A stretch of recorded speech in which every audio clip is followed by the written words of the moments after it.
আল্লাহ তাআলার দরবার থেকে বান্দার নামটা পর্যন্ত কাটাইলে বলে আমার নাম আর বান্দার থাকলে এমন গালাগালি মাওলার আল্লাহকে করতাম আমি। এ ভাই মুসলমান যুবক ভাইরাম, জামানার পয়গম্বর মুসা আলাইহিস সালাম বলে কয়দিন যাবত দৌড়াইতেছ আর বলতেছ আলহামদুলিল্লাহ আলহামদুলিল্লাহ আলহামদুলিল্লাহ। এই এসকে মাসুকের খেলা কতদিন যাবত চলতেছে।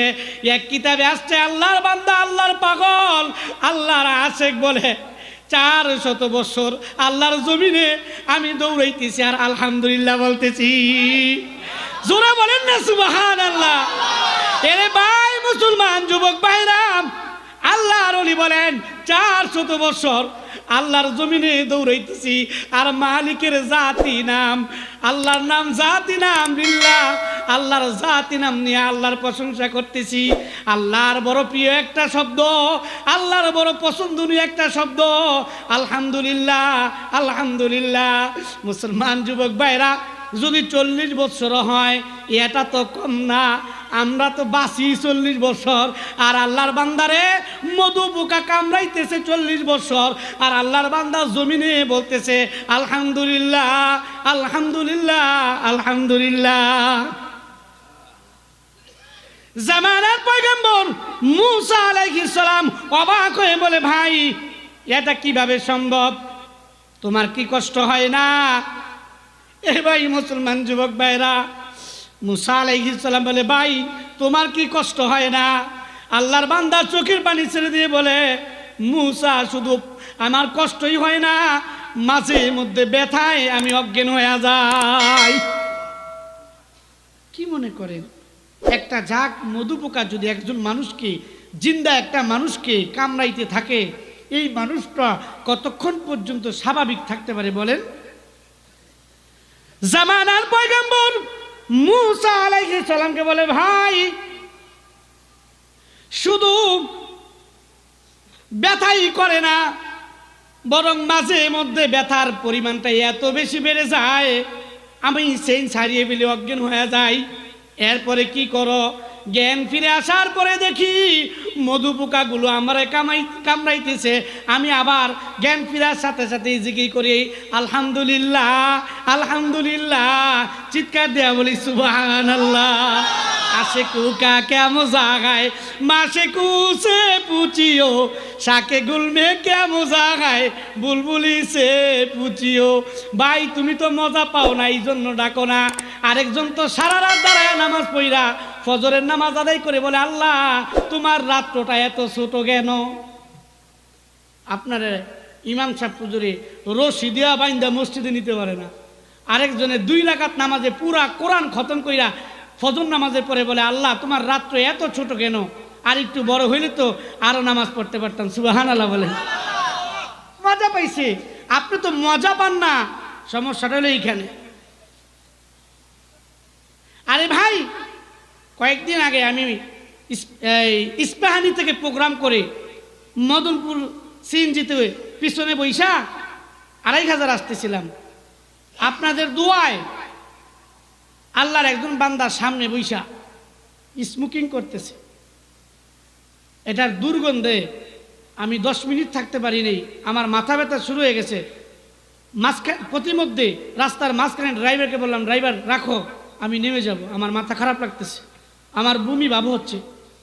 পরে কয় কে হুজুর বমি ভাব হইলে বমি করেন, নেমে যাবেন কেন? আমি কি না ভাই আমি আপনার গাড়ি দিয়ে আমি যাব না। কয় কে? আমি এই যে ভদ্রলোকটা সিগারেট টানতেছে স্মোকিং করতেছে আমার কষ্ট হইতেছে। পরে ড্রাইভার কয় ইন্নালিল্লাহ হুজুর আমি খেয়াল করি নাই, কই মিয়া আপনি যে টানতেছেন ওনার তো কষ্ট হইতেছে। পরে উনি হাসে আর কয় এটা কষ্টের কি আছে? যিনি স্মোকিং করতেছেন উনি আবার আমাদের দেশে মানুষ তো মোটামুটি দ্রুত খায়, তাড়াতাড়ি খায় আরেকটা খাওয়ার জন্য, উনি আবার মাঝে মধ্যে টান দেয়, অনেকক্ষণ পর পর টান দেয়। তো যতবার টান দেয় হ্যাঁ যেই পরিমাণ খায় আমার এই পরিমাণই খাওয়া হয়, কারণ আমি পিছনে বসা না, তো পিছনে বসতে তো পুরা বাতাস আমার নাক দিয়া ওই হার মতোই ঢুকে। তো আমি কই না আমিও বাই করে দিব, পরে দিই আমার আর বাইরে না হুদা ঢুকেই। আগে তো এই তো আমার চেয়ে বেশি বলা হ্যাঁ খায় আর বাই করে, আর আমারটা তো হুদা ঢুকে বাইরে না। এই জন্যই আমার কাছে খারাপ লাগতেছে। বেচারায় কই এটা খারাপ লাগার কি আছে? কি আল্লাহ খোদা তোমার জমিনও জানি আর কত পাগল আছে, হ্যাঁ আমারে কই এটা খারাপ লাগার কি আছে? পরে ড্রাইভার বললো ভাই উনি হুজুর মানুষ, আপনি সিগারেটটা ফেলে দেন। আর দুজন প্যাসেঞ্জার ছিল, ওনারা বললো সিগারেট ফেলে দেন, যারা খায় না তাদের জন্য এটা প্রবলেম। পরে সিগারেট ফালাই দিয়ে কয় কেউ খাইলে না খাইলে মরে, আর কেউ আরেকজনে খাওয়া দিকে মরে। হ্যাঁ আমারে শোনায় শোনায় জোরে জোরে বলতেছে কেউ না খাইলে মরে আর কেউ আরেকজনে খাওয়া দিকেই মরে। মানে হ্যাঁ বুঝাইলো হ্যাঁ সিগারেট না খাইলে মরে আর আমি হ্যাঁ খাওয়া দিকেই মরতেছি।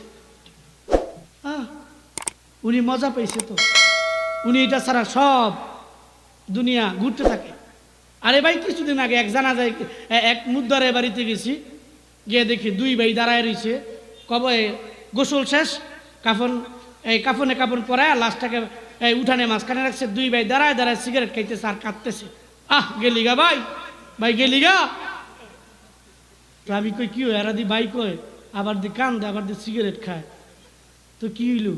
হুজুর আপনি যে এটা প্রবলেম মনে করেন, আসলে এটা প্রবলেম না, এই মুহূর্তে ওদের খাওয়া উচিত, নাহলে স্ট্রোক করবো। একদিকে ভাইয়ের টেনশন, আরেকদিকে সিগারেট বন্ধ।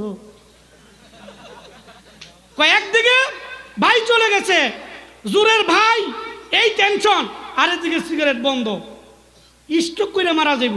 এই জন্য এরা খাক, হ্যাঁ করে আপনি নিষেধ করেন না, খাইলে অন্তত বাঁচবো। এমনকি এই জন্য কি ভাইয়ের লাশটা পর্যন্ত মাটির নিচে রেখে খাওয়া যাবে না? হুজুরে কি করেন, জানাজার আগে আর কয়টা খাই দেন না। এ ভাই মুসলমান যুবক ভাইরাম, ইয়াসিকের খবর মা সুখের খবর তুমি কি বুঝবা? আল্লাহ আর ওলিরা 24 ঘন্টা মালিকের জিকির করতে করতে জিহ্বাটা তরুতাজা রাখতো, মালিকের জিকির ছাড়া ভালো লাগতো না। আরে ভাই বাংলার জমিনের এমন কুতুব ছিল যারা ঘুমায় যাওয়ার পরেও ওই যে সারাদিন জিকির করত, বুকটা নড়াচড়া করত, ঘুমায় যাওয়ার পরেও লোকটা মরে গেছে কিন্তু কলবটা মরে নাই, জবান লড়তেছে আর কলবে জিকির করতেছে। চিৎকার দেয়া বলি সুবহানাল্লাহ। জামানার পয়গম্বর মুসা আলাইহিস সালাম বলে ভাই এটা কিভাবে সম্ভব? অজ্ঞান হয়ে গেছে, আবার জ্ঞান ফিরে আসছে। আলহামদুলিল্লাহ আলহামদুলিল্লাহ কেমনে বলো? কয় ভাই মনে কিছু নিও না, আমি যখন আল্লাহ তাআলার নাম বন্ধ করে দেই তখন আমার ব্যথার কথা মনে হয়, আর যখন আমি আমার মালিকের নাম অর্থাৎ আল্লাহ লিল্লাহিয়তের নাম নিয়ে যখন জিকির করি, আলহামদুলিল্লাহ আলহামদুলিল্লাহ বলি, তখন আমার ব্যথার কথা মনে থাকে না। এই জন্য আমি জিকির করি, তাও না আমার ব্যথা দূর হয়ে যায়, ব্যথার কথা মনে থাকে না এই জন্য আমি জিকির করি, তা না। ওগো ভাইকে আপনি আমি চিনি না, আমি এই জন্য জিকির করি যে আল্লাহ তাআলা দুনিয়াতে এত মানুষ থাকার পরে আমাকে পছন্দ কইরা মধু পোকা দিয়া কামড়াইতেছে। কই দুনিয়াতে এত মানুষ থাকার পরে আল্লাহ তাআলা মধু পোকা কামড়ানোর জন্য যে আমারে পছন্দ করছে, এই জন্য আমি আল্লাহ শুকরিয়া আদায় করি। সুবহানাল্লাহ। চিন্তা করছে আর আমরা কইলে মিলে কোথায় আমার এই চোখকে দেখছে, আমি আপনার রেখা দেখবো সবারই দেখে, কোথা আমারে দিছে, আমি কই দিছে যাতে আপনি এইটা না এইটাই বলেন আমার এই চোখকে দেখছে, এটা শোনার জন্য। আর আপনি যদি কইতেন আলহামদুলিল্লাহ আল্লাহ দিচ্ছেন, আপনি খুশি তো? তবে আমারও খুশি রেখেন, অর্থাৎ আমি যাতে আপনার প্রতি নারাজ না হই। মুসিবত আসলে আল্লাহ তাআলার প্রতি নারাজ হওয়া যাবে না। ভাইজান আমার আলোচনা কেমন জানি অন্যদিকে চলে যেতেছে। মুসলমান যুবক ভাইরা বলতেছিলাম, বলে যে আমি এই জন্য আল্লাহ তাআলার শুকরিয়া আদায় করি। কয় আর কোনো কারণ আছে? কয় হ্যাঁ আরেকটা কারণ আছে। কয় কি কারণ? কয় যখন মধু পোকা কামড়াইতেছে তখন আমার এত কষ্ট হইতেছে, তখন মনে হইল আল্লাহ তাআলা যদি মধু পোকারে আদেশ করছে, মধু পোকা কামড়াইতেছে, আল্লাহ তাআলা যদি মধু পোকারে আদেশ না করে জঙ্গলের বাঘকে আদেশ করতো, তাহলে জঙ্গলের বাঘ আমারে কামড়াইলে আমার তো কষ্ট আরো বেশি হইতো, এই জন্য আমি আলহামদুলিল্লাহ বলি। আরে আরো জোরে বলেন ভাই সুবহানাল্লাহ। এটাকে বলে চেতনা, সুচিন্তা, বুদ্ধিজীবী। এটাকে বুদ্ধিজীবী বলে, এটাকে চেতনাশীল বলে। ভাইজান আল্লাহ তাআলার পয়গম্বর মুসা আলাইহিস সালাম অবাক হয়ে গেলেন। তাহলে বলেন যেই লোকটা মধু পোকা কামড়াইতেছে আর আলহামদুলিল্লাহ বলতেছে, এই লোকটার দরজা, এই লোকটার সম্মান আমাদের পক্ষে সম্ভব? কিভাবে সম্ভব? তারপরেও এই ঘটনা শোনার পরে চিন্তা করা উচিত যে এটাই বুঝি বান্দা আর বান্দার মালিকের খেলা, যে অবস্থায় রাখুক আলহামদুলিল্লাহ বলতে হবে। সর্বশেষ কথা এটাই, যে অবস্থায় রাখুক আলহামদুলিল্লাহ বলতে।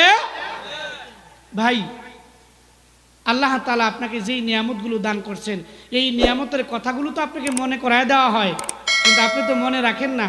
আল্লাহ তাআলা আপনাকে দুনিয়াতে যত নিয়ামত দান করছেন, এর মধ্যে একটা নিয়ামত হইল আল্লাহ তাআলা আপনাকে দুনিয়াতে মানুষ বানায় পাঠাইছেন।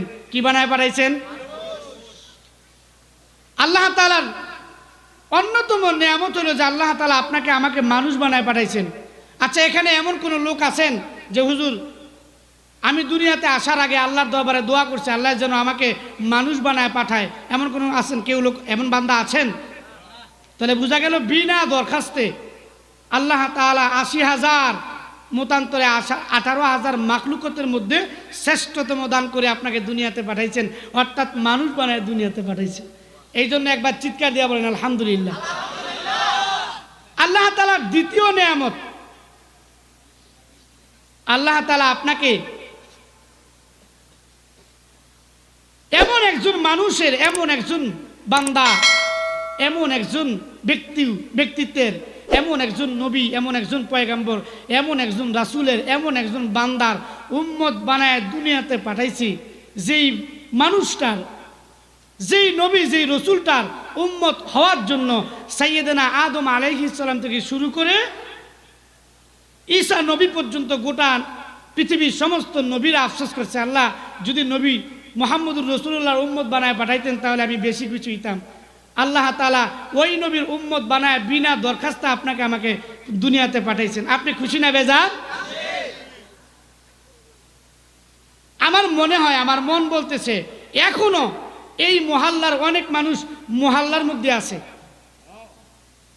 এটা কিন্তু অত্যন্ত দুঃখজনক একটা বিষয় যে এই মহল্লার প্রোগ্রাম, মসজিদের উন্নতিকল্পে মাহফিল, এই মহল্লার লোকেরা এখনো মহল্লার ভিতরে আছে।